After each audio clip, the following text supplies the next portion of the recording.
Because some of the animals were taken in different lighting conditions or the pictures might have been taken through glass, sometimes you can get some odd colors in there. So let me show you a couple of examples of what you can do to try to correct this. Not every image is going to be corrected the way that you would like, but these are some options. So for example, with this image here, there was a really bright yellow light in this, and so it's making everything look very, very yellow. So what I would suggest doing is doing a color balance adjustment. So I'm going to go ahead and click on the color balance adjustment. So this image looks very, very yellow. So here we're going to take the midtones and we're going to get rid of some of the yellow by adding some blue into the image. That's also making the image kind of red. So we're going to add a little bit of green into that and add a little bit of blue into that. Now you might not see a big change in that, but if I turn that adjustment off, we are going to see quite a bit of a difference. I can also go into the shadows and make adjustments there as well. So again, I could take some of that yellow out, and I don't want to add a whole lot of red in there. I'm going to tone down those greens a little bit. So again, here's the difference in that adjustment. I can also go into the highlights and make adjustments there. So again, I can go in and make adjustments to some of those highlighted areas. So although this picture was very, very yellow and we may not have gotten the colors that we wanted, we got a little bit more natural colors in there. And with some more time, you could probably make some additional adjustments to that. This other image that we have was probably taken behind glass.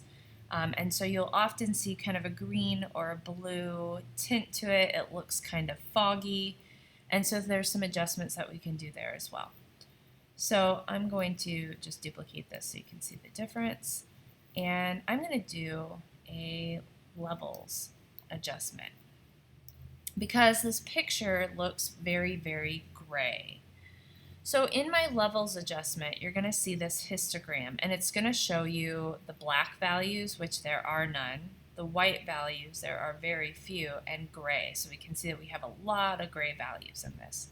So we're going to make adjustments by adding some white values to this, and we're also going to add some black values back into the picture. So I can keep adjusting that, and then I can go in and adjust my gray values as well. Now you'll notice that this picture is a little bit blurry. Unfortunately, Photoshop cannot fix blurry images. So honestly, I probably wouldn't want to use this photo after all. But you can see the adjustments that we've made to the image. Now this picture also has a red light, a heat lamp coming down, and so that's also creating some odd coloring. So you could try to do a color balance with it, but the color balance is only is going to adjust the whole image rather than certain images or certain parts of the image. So you could try making selections and adjusting the color balance that way. But you could also try using the sponge tool and making sure that it's on desaturate. I'm going to bring my flow up a little bit higher. And then I'm going to come down into those red areas and I'm going to start painting over those red areas. So I'm actually making these areas gray, which he's not gray, but it looks a lot better than the red. So I'm going here and make some adjustments that way as well. And there's other ways to make color adjustments.